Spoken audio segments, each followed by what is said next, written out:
Hello, everybody, and welcome back to the show. I am with Chris Cox. Chris is the Chief Technology and Digital Officer for KWRI. Is that right?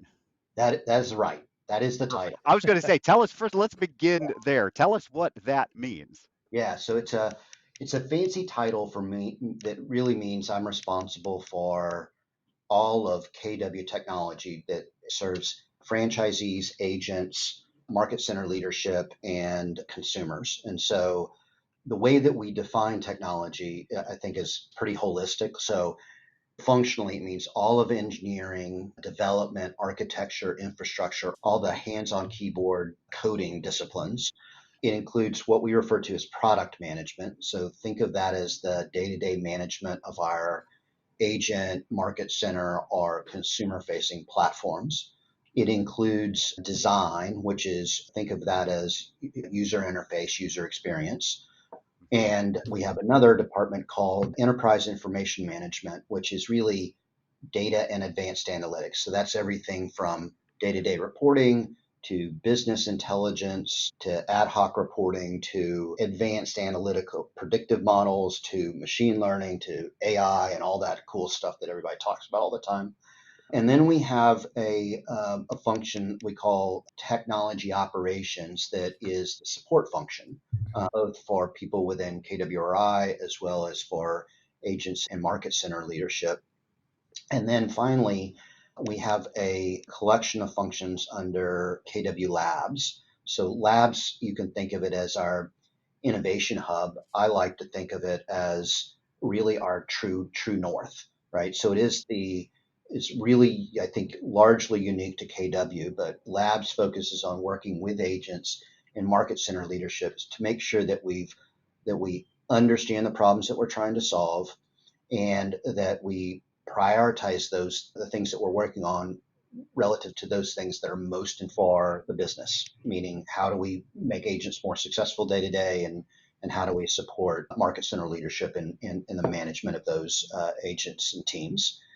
It's also where we do sort of broader innovation activities. So this would include test driving emerging technologies, new capabilities that might have relevance for one or more of our businesses. And it also includes something that we call corporate development. So this is where we look at partnerships with prop tech firms, general technology firms, and we look at how we can do creative partnerships with them, whether that's in the form of a joint venture or a co-development deal or an equity investment or, in a minority of cases, whether KW would consider acquiring another technology company. So collectively, when we use the term technology, we mean all of those things. And I think I would argue at least that all those disciplines, all those functions are largely symbiotic. It's almost like an active orchestration of all of those things to make sure that we're delivering technology, not for technology's sake, but because at the end of the day, it saves people time or makes them more money or preferably both. Yeah, yeah. So if you plug it in Hmm.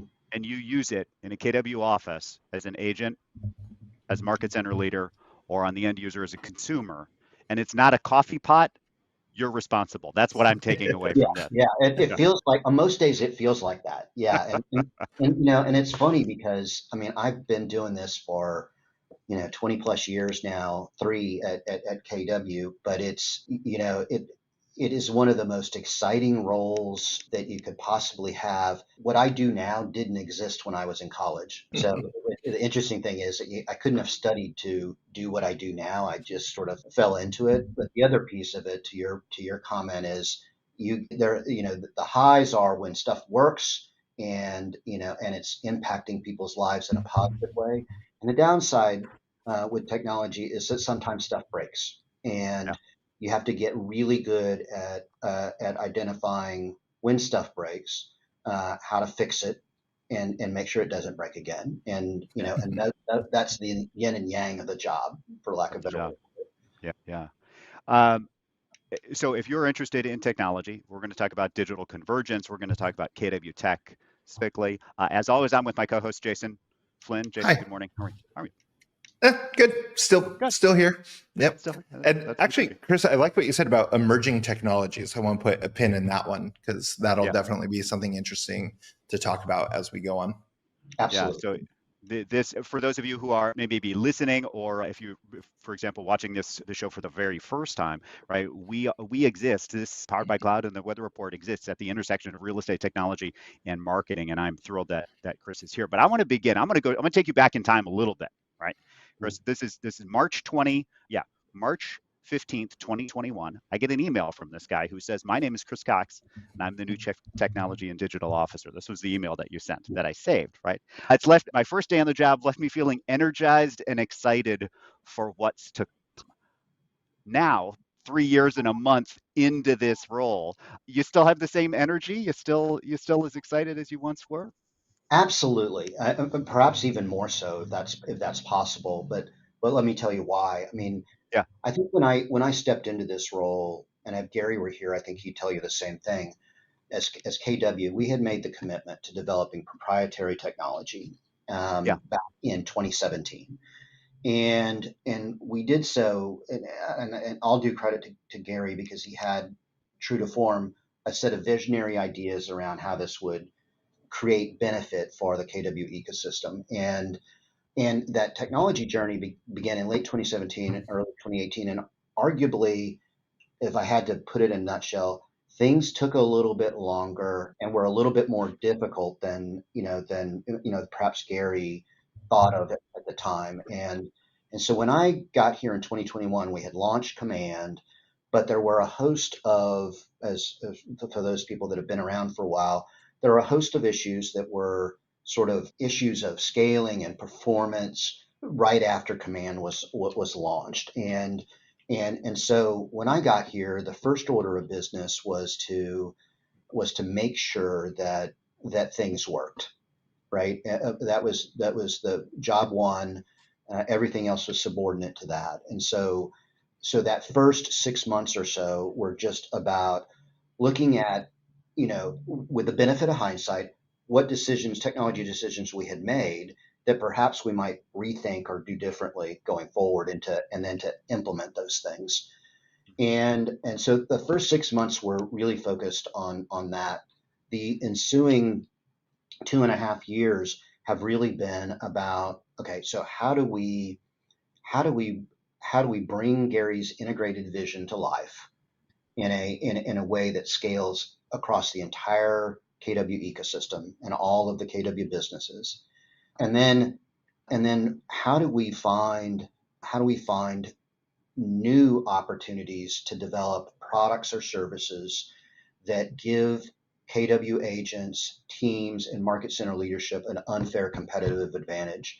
When I say unfair competitive advantage, I'm meaning, what are things that we can do because we're KW that are hard for others to do, that are hard for others to replicate? yeah. Because, and I think that after a lot of hard work, 2.5 years later, that we are at a point where we are doing that at pace and velocity.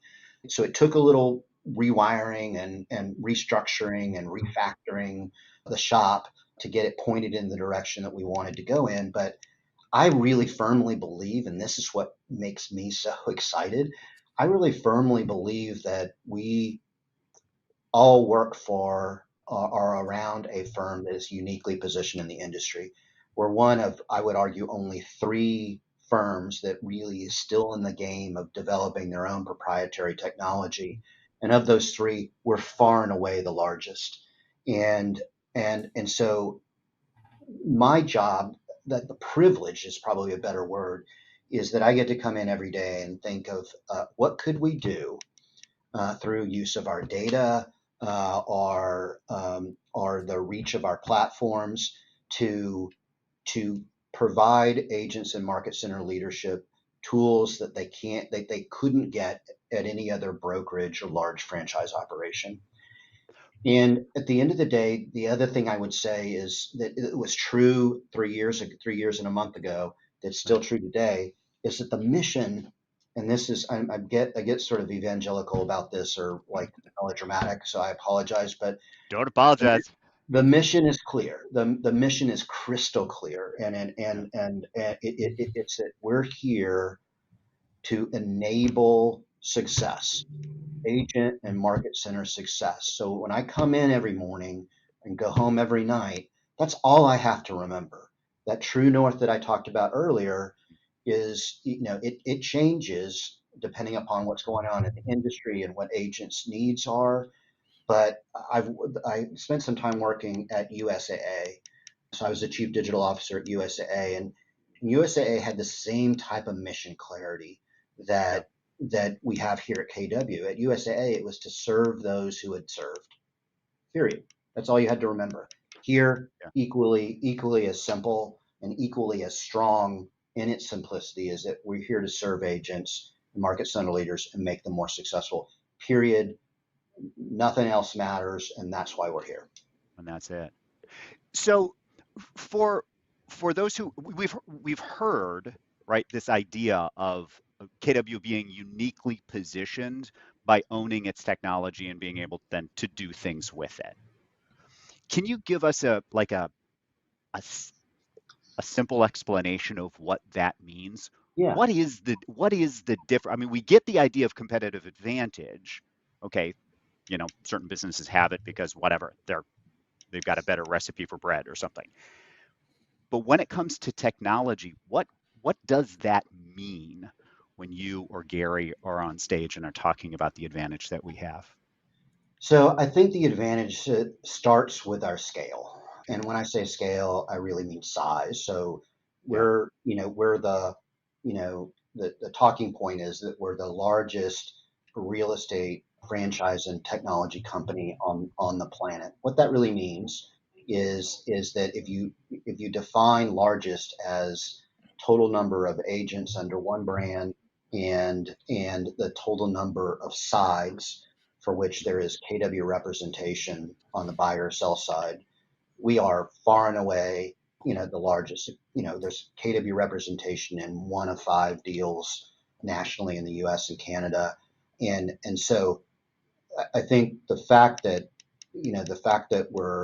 our reach is so large is the first advantage. The second is that Gary. I love this turn of phrase, and I wish I had come up with it. But Gary has this turn of phrase where he said, we're about the tech-enabled agent as opposed to agent-enabled tech. So what that means to me is we're trying to harness the power of technology to do all those things that I talked about for agents and market center leaders, whereas agent enabled tech could be where the beneficiary of all the activity in an ecosystem is not the agent or the market center leader. It's a broader enterprise. It's like Zillow.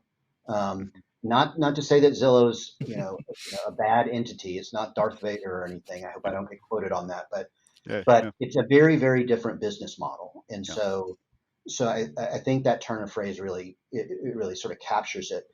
The third thing I'd say about our advantage is that if we develop and continue to innovate on our technology in an integrated way, integrated meaning I want to connect the agent facing CRM with the market center management CRM with a platform for education, training, and coaching with a set of consumer facing or client facing properties, kw.com and everything else. And if we can make those interoperable, that gives us a structural advantage because we can do a much better job of delivering a highly personalized experience, not only for the agent, not only for the market center leader, but for ultimately for the clients of the agent, the consumers. And we can do that because we have sort of a 360-degree view of activity. The fourth and related advantage is one that's about data.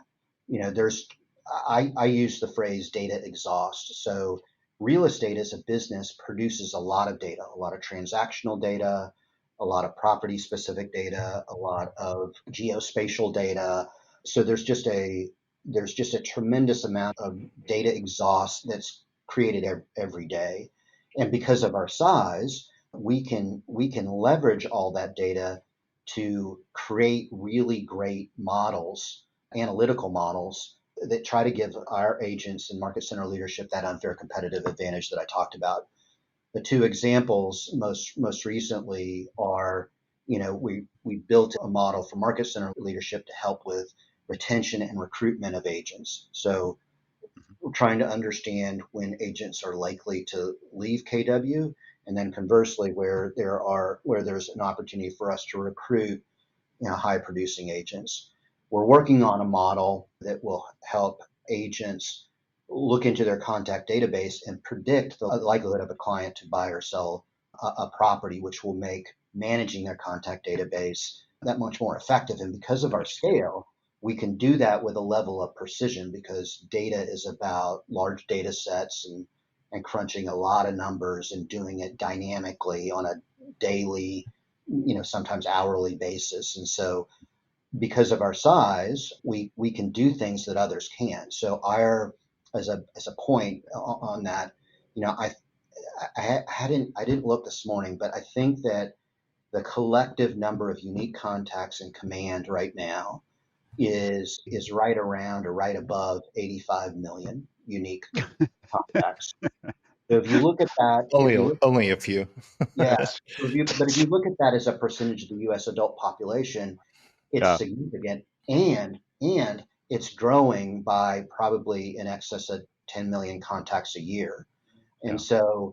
so if you, and it won't always grow at that rate, but just the fact that we have all that data, if we're a good custodian of that data, we've got to harness it to give our agents and market center leaders unique insights that make doing their job and driving business, we give them a leg up. And so I think that's one of the other structural advantages. When Gary talks about advantages, it's all Yeah. three of those things and arguably what we call the platform effect. The platform effect would be if we have a set of integrated technology platforms, who knows what opportunities will grow out of that. Amazon, for example, started as an online book reseller, and then it Yeah. started selling, everything under the sun. And then to power all of that, they had to create all these data centers and this huge web infrastructure. And now that's a whole separate business. That's a perfect Yeah. example of a platform effect. In real estate, I would argue that we're positioned and focused on what platform benefits can accrue out of what we've already built. So we may have our own small version of an Amazon story if you looked out 5 or 10 years from now. And that, if nothing else excites you, then maybe that's the exciting thing. But I probably went on and babbled too much on the question, but it was a great one. So Well, I think it's you didn't, and I think it's interesting because we hear we hear from stage, and we hear folks talk about we have this advantage, and I think if you're if you're in the KW ecosystem and you want to believe it, but what does it mean? Like what does that actually, what does that look like practically speaking? Well, I mean, it looks like data, it looks like resources and information, and then that platform effect. Yeah, I think if you go back to 2015, almost all of Amazon's increase in the value of their company is because of what AWS has been driving, not necessarily the sale, not the I buy my diapers and my books online side of their business. Yeah. exactly. And if we're staring into an industry that's going through, tremendous change, and arguably one that is, the same pace of change that Amazon was facing, 10 or 15 years ago. And we're also in an industry that is increasingly litigious, right? There's all this kind of stuff. But in those kind of situations, there's always an opportunity. And the thing that is just so meaningful to me on a day-to-day basis is I get to work with Gary Keller, who spends his days trying to figure out the next new emerging business model that's relevant to real estate, and to be able to be a partner in sort of operationalizing those visionary ideas. That's like an opportunity that only comes along every so often in a career. And so that's why I'm one of the many reasons why I'm so privileged to be here. Yeah. I want to go back to something you just said, right? The changing industry, the changing the changing landscape of real estate. How do you see technology fitting into that or shaping it? What I'm about to say may not be entirely objective, but it is, at the very least, it's an opinion. Okay. So, so I think technology at its core in real estate is about enablement. I have been in doing digital technologies in multiple industries, in financial services and real estate and consumer products. And one of the things that I've seen consistently is that when the next big thing comes out, there's all these prognosticators that are out there saying, well, banks are going to go away and insurance companies are going to go away and agents are going to go away, and none of it ends up being true. I'll give you and one of the things I think that is really important about our industry is, at the core of this business, it's about a fiduciary relationship between an agent and his or her client. And if you think about it, in most cases, it's a very emotional transaction. For most people, it's the biggest financial investment that they have in their life is their home.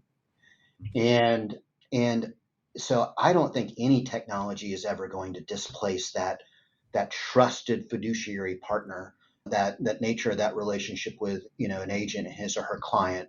I think the question is, how does technology has enable agents to do their jobs better, to give them insight that they can pass on to their client, that make them a better fiduciary, that make them a better partner, to make that relationship that much deeper. And a good example in another industry that I've lived through is the financial advisory relationship, the relationship between financial advisors and their clients. If you wound back the clock, 12, 13, 14 years ago, there were all these people saying, hey, the internet is the next big thing.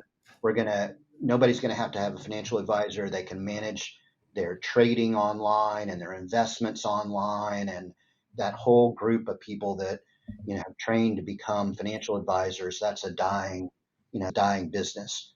Mhm. Well, what happened was nothing could have been further from the truth, because the way in which people make their livelihood and sort of understand how to build or at least maintain wealth requires talking to somebody, Yeah. requires a trusted relationship. And Yeah. so there are all Yeah. these technologies out there right now that allow us to research and do all kinds of financial research online. But at the end of the day, I want a partner that has my best interest at heart, that is helping me manage my financial success. In our industry, agents play that role relative to the largest asset in most people's portfolio, which is their home. And so I think technology, in terms of how it evolves, we're going to find ways to empower agents more effectively. And when I try to think about it at the highest possible level in the simplest of terms, that's what it's about. Mhm. I think that's a really good analogy of saying to that financial advisor that, yes, there's maybe the internet even enabled some very savvy people to not have to use the advisor if they choose not to, if they want to do it themselves. But ultimately, like, how many people are still buying a mutual fund, right? Right. Because I just trust whatever fund I bought into, I'm trusting that fund manager to manage it equitably Mhm. or whatever. So Yeah. that is a really good, yeah. Some people will choose. We saw it in Phoenix was a big one, right, with the iBuyer craze. Some people ultimately chose to still sell with an iBuyer. 90% of them didn't. Right? Right. So Yeah. yeah. Does that mean, I just want to stay here for just a second because I think some folks will be thinking, okay, enablement, that sounds maybe like the one clear effect could be lower compensation for the job, right? If I can dig a hole faster, somebody's going to charge less for digging the hole. When you say enablement, do you see a future then in which agents are doing more? Are they doing different? Are they working with new clients they've not worked with before, opening up new audiences? What does the enabled agents, we get I what stays the same? What would be different yeah, I two, think five, 7 years in the future? I think the simple answer in a phrase is more and more. if we work in I think the phrase that people are throwing around these days is a gig economy. Yeah. Um, um, I think that, I think there are opportunities for agents to be really a, it goes beyond the transaction. So the way I like to think about it, and again, the disclaimer here is this is an opinion and an informed opinion, but an opinion nonetheless, is that the opportunity for, for agents is to work on work in a platform that provides them lots of opportunities to serve their clients, and two, it also provides an opportunity to aid their clients in a value added way after the transaction. So Yeah.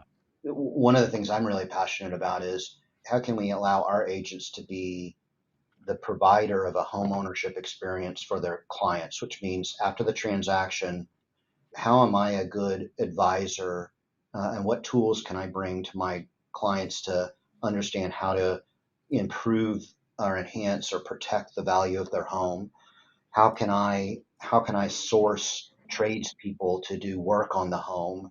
How can I understand when there are opportunities to refinance my home at a more beneficial interest rate? Hopefully that will be the case before too long. But there's a whole host of things I think that go beyond keeping in touch with clients by mailers and postcards and emails, but rather are about agents finding ways to provide value to their clients in a way that is about really protecting and enhancing the value of the asset that the clients have bought, and allows agents to make additional income along the way. And Uh, yeah. and so that would just be one example, but I think we live in an industry where there's a lot of turnover, not just in Keller Williams, but in brokerages, around the country and around the world, because people get in and out of the business or real estate. But those people that stay in, those people that I've talked to and had the privilege of becoming friends with over the last 3 years, they are hyper invested in their clients' lives and livelihood, and in many cases become part of a friend group, right? And I think part of our job is to find ways to for agents to continue to deliver value to their clients. I mean, it's the old Yeah. adage, like, I'm gonna get the numbers wrong, but like after a transaction, if somebody's surveyed and say, would you use the same agent again? Yeah. 90% of people say that they do, and somewhere, around 12% actually do. Then they do. Yeah. If we can sort of increase the number of repeat transactions, if you will, or and the depth of those relationships that agents have with their clients, then we win. And then at all levels of Keller Williams, everybody Yeah. wins. Yeah. We all know Gary likes t-shirts. Of course, I'm kind of thinking KW Tech is about more and more. That's not a bad t-shirt, right? Yeah, Right. More during the transaction, more transactions, and more yeah. after the transaction as well. Yeah. More and more as we're adding value. Correct. Yeah. Because this will always be a relationship business. And the more that we can do to enhance those relationships or provide tools to enhance those relationships, then the better off we are, I think. I want to make sure that we save time for some sort of command specific questions. We've had some folks in our community ask, when we sent out the word, hey, we have the great opportunity to be with you. We've got a number of comments back around command Okay. specifically, but I'm wondering what's the big challenge that either KW or the industry or technology is facing right now? What's on the horizon that you're paying attention to that we might not be, but I maybe should? I would say, and I'm going to be really, really candid here. Not that I wouldn't. Not that I'm always candid, but I'm going to go deep Nope. here. We're gonna misquote you. It's better that way. It's more fun. Yeah, yeah, exactly. I would say, particularly over the last 5 months or so, it's the fact that the industry has become increasingly litigious, meaning there's just more litigation, a lot of class action suits around TCPA and buyer agent compensation models, and a whole range of other issues. And other industries have faced this and weathered it. But I think even in my 3 years here, it's ticked up significantly over the last, let's say, 8 or 9 months. And so I think that presents a couple of challenges from the technology front. One of the things is, is that, and I think this is true for every industry, but true for our industry now, there are things that we could do from a technology standpoint to innovate that could also carry with it increased litigation risk. And I think that from both a business and technology standpoint, those are the challenges. Like, and I'll give you a simple example. In most of the KW or KWRI sponsored messaging, when we talk about harvesting a contact database, we talked about doing things in a TCPA compliant way. And so I think the challenge is we can't control if people sort of willfully regard certain compliance or regulations like do not call list and things like that. So there are some really cool things that we could do from a technology standpoint to help people, sort of do a better job of nurturing their contact database that could also carry the potential litigation risk if those tools were misused. So it's a classic conundrum of like, and I think this is every industry at different points in time. That sometimes the operational risk associated with the technology, you could do a lot of things that you might not do just because there's risk of misuse of the technology. We're living through this with social media platforms today, not to get political, but how do you govern social media platforms with, with the idea that free speech is important, but propaganda is sometimes bad. There's a lot of those kind of issues that are about the intersection of what people need or want, how litigation is handled in the industry, and the pace at which technology could be delivered. And Yeah. so I think that's just top of mind for me because we are addressing those issues every day. Any time that we modify existing technology or introduce new products, we're trying to make sure that we do it in an absolutely compliant way, and that we're training and coaching folks to use the technology in a compliant way. I don't know if I got totally off on a tangent on that, but No, that answers the question, right? I mean, the ability, and I don't remember where I heard this phrase, but I always like it, right? The ability to do a thing doesn't create the obligation to do that thing, well right? said. Yeah, So if we're in an increasing litigious environment or moment in time, or our industry is in the crosshairs, we have to be aware of that when thinking about how our end users are going to take this tech tool that we could create that might do something that we want, but maybe it ends up not being used the way we would absolutely. like it to be used. Yeah. Look at Terminator. You Look at put AI Terminator. in the wrong hands, and look what That That was happens. that was a big mistake. Yeah, Big that mistake. was yeah. That's a great. I'm going to work that into my talking because the Terminator analogy is good. Both the first and the second movie too. That's So right. Everybody likes a robot when they, fold your laundry and bring you a cocktail, but nobody likes it when they it, go I've crazy. been out teaching all these AI classes, and nobody has once actually. I mean, they'll ask questions about how is this going to get used in political problems and things like that. Cool. Nobody's actually asked like, is this going to lead to the end of the world? Like, come on, guys, watch more sci-fi. We got problems. you know We've what seen we've seen the future. Yeah, speaking, it's interesting and I'm more than a little bit of a geek, but so just sort of classify me as that. But if you go back and you read a lot of science fiction, over the last that has been published over the last 50 years, it's amazing how much of it is being manifested today. And so those guys that were writing those books that everybody thought was trashy literature were really futurist at the time. So Yeah.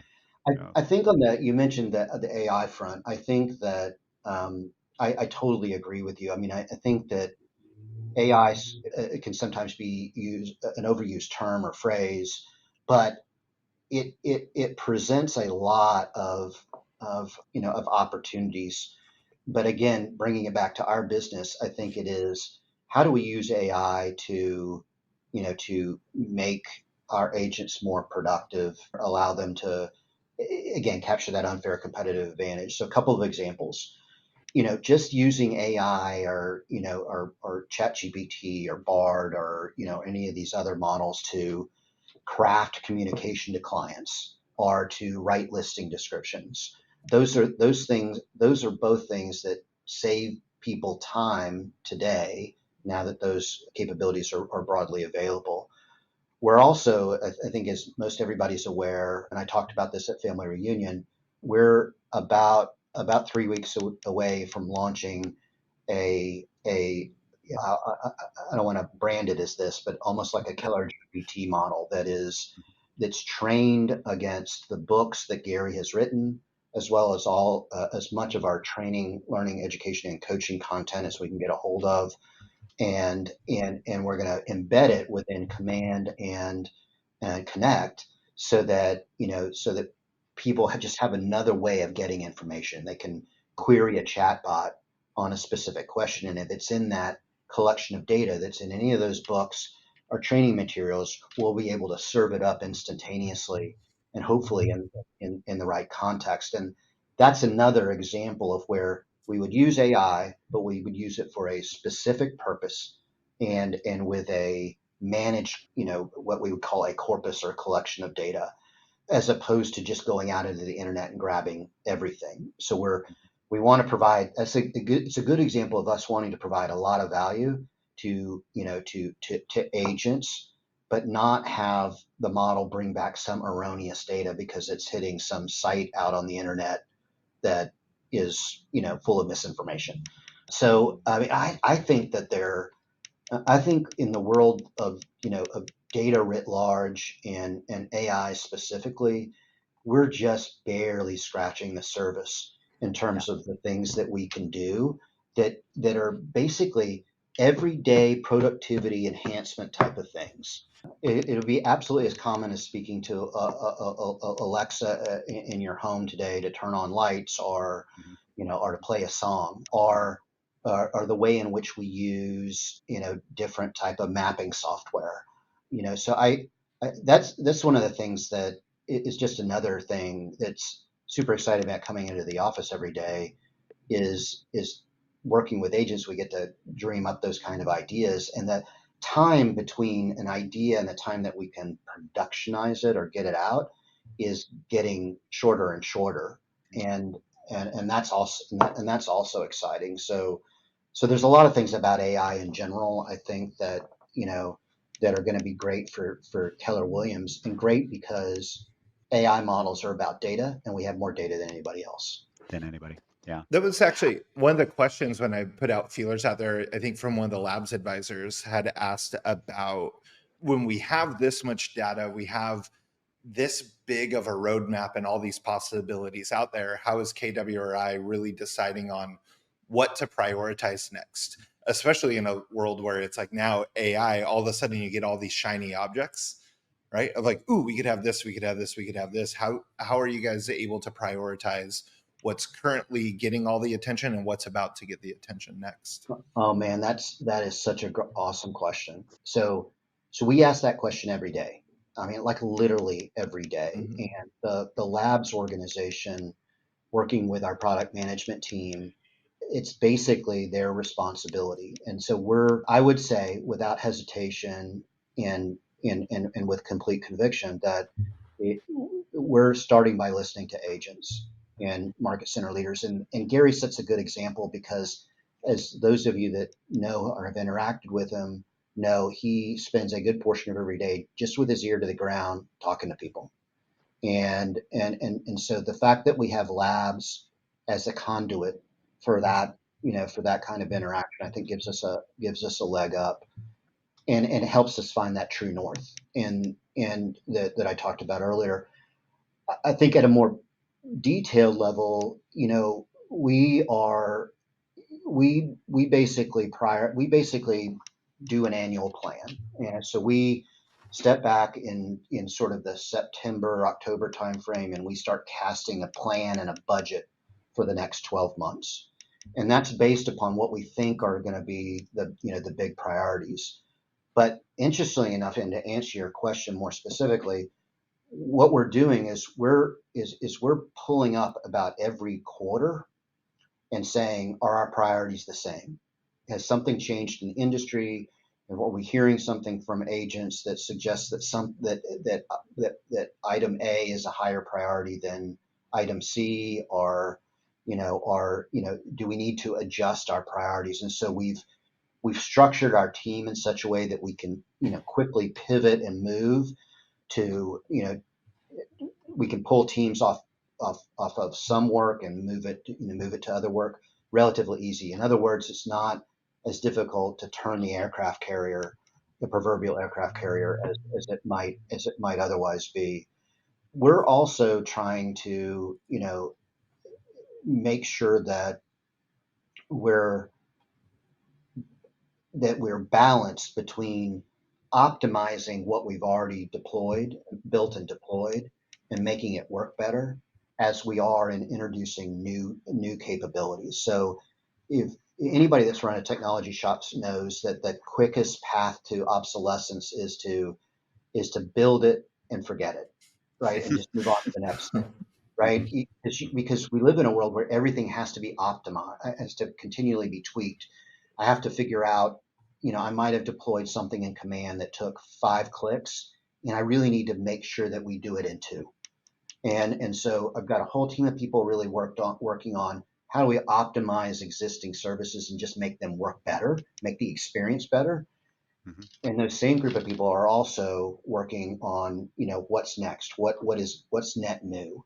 And so the short answer to your question is, how do we decide on what's important? It's dynamic, and we've built an organization that can adjust to the priorities, but our absolute true north and our priorities are coming via agents, via Gary's sort of collective wisdom on the industry, and a lot of debate internally on what can we do that's going to add the most value. So you ask a general question, but it's a really detailed part of the way that we work. Yeah. I got at the end of the day, maybe the T-shirt part of this is, it's about getting the right people working on the right thing at the right time. The right And time. on any given day, the answer to those things might be different. And part of the gig is to figure that out every day. It's like, And how many wins did you have? Did you have more wins than losses, or like yeah, more right directions and maybe sideways directions? Great. We're on the that- right path. it's a good day. Exactly. Yeah. And you express so if you've got ideas, if you've got suggestions, if you've got comments, they will be heard. They'll be heard through the lab's mechanism. That's the way. We'll put that in the show notes, but that would be the way that an agent would interact with the tech side of KW, would be the lab's process. Absolutely. And you can also put in the show notes if you want, or I'll just make a general appeal. I mean, feedback is a gift, right? And so if we're the people that are building the technology, we're only going to get better. It's positively correlated with the amount of feedback that we get. So I always encourage people to text me, or call me, or Slack me, or email me, or whatever, when they have a question, an idea, or something, so that I can make sure that we both actively respond, but we also get it into the mixer, if you will, of everything that we're working on. And I think it's just a core part of being, of running a technology organization, is that you actively solicit feedback. When you make mistakes, you admit it, and you course correct quickly, and and you search for good ideas wherever they might be. Wherever that may Like, be. put a bunch of bureaucracy around that, it won't work. Yeah. Yeah. Move fast and break things, right? Wasn't that the motto? Yeah. Yeah, I prefer not to break. I like That's to fair. maybe make small mistakes, but we get the big things right. Like Yeah. move fast and bend some things And here and there. bend Yeah, things Yeah. occasionally. There we go. All right, Chris, I want to respect your time, but I do have a couple of rapid fire questions straight from yeah. the folks in our audience, specifically about command. And I loved this question. What is your favorite? So again, if we think of command as a platform with a bunch of applets and things in it, kind of get that structure, that idea in mind. What is your favorite piece of command right now? Gosh, that is like asking, is your baby pretty? Correct. Which one of your kids is prettier? I mean, have you seen Michael? Woo, boy. Yeah.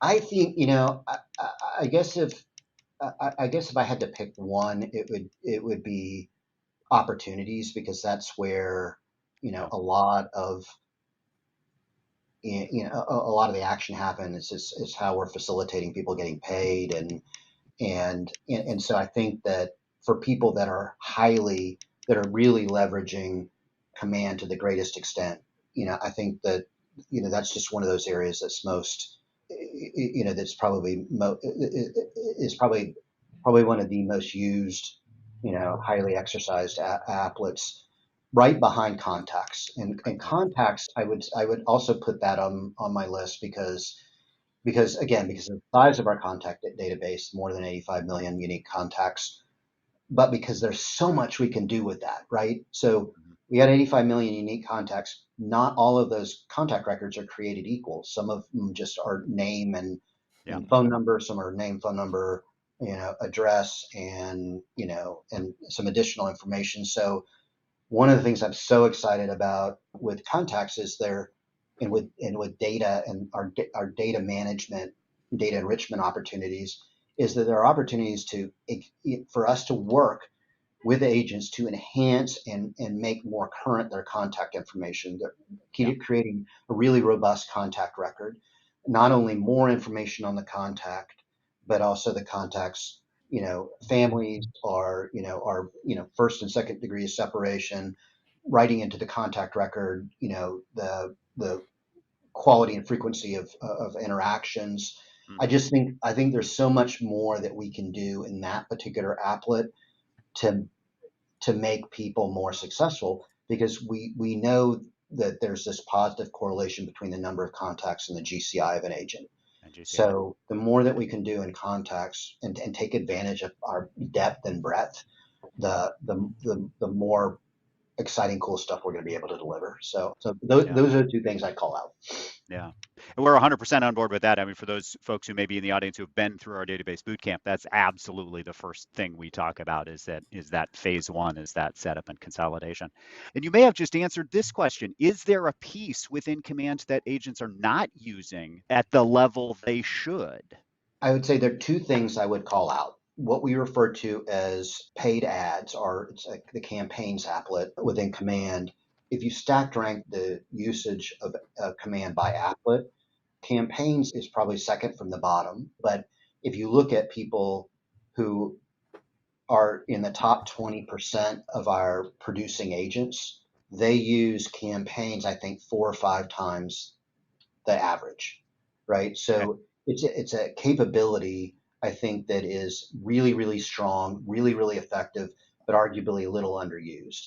And part of that, I think, is, we have to progressively make it easier. But we did a big campaigns overhaul last year, and it works even better. It also benefits from our size and scale. So our ability to enable agents to run smart social media campaigns, it's dramatically improved. And I think that if more people used it, they would see more dividends. That's probably a whole nother interview or podcast here, to talk about how we could do that. We would love to talk about that.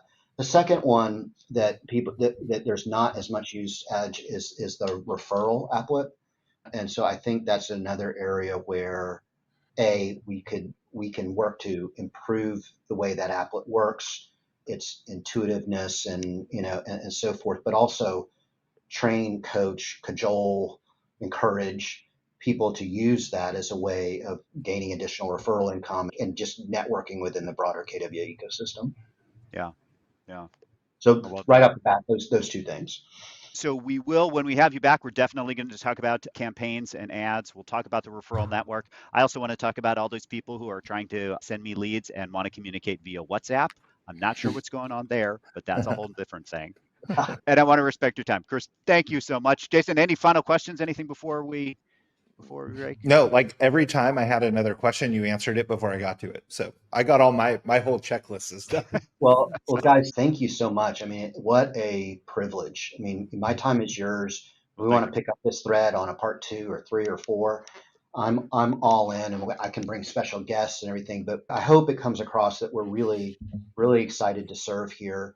I'll leave you with this. There's a whole crew of people that work in the technology organization that are not agents and that might never sell a home, but they're working hard on your behalf. But it only works, the conversation we were having, if we get a lot of feedback, we leverage that labs function, and that we harness the power of what all these people can build in the right direction. And it's part of the gig every day. It's one of the many things that makes KW special. So the more we can talk about this, I am all in. I'll bring special guests. We'll have fun. I'm really looking forward to it. That sounds like a win. KW Tech, we're going to find ways to enable agents at the highest level. There's the t-shirt. Easy. Easy. Chris, thank you for your time. I look forward to our next conversation. Thank you.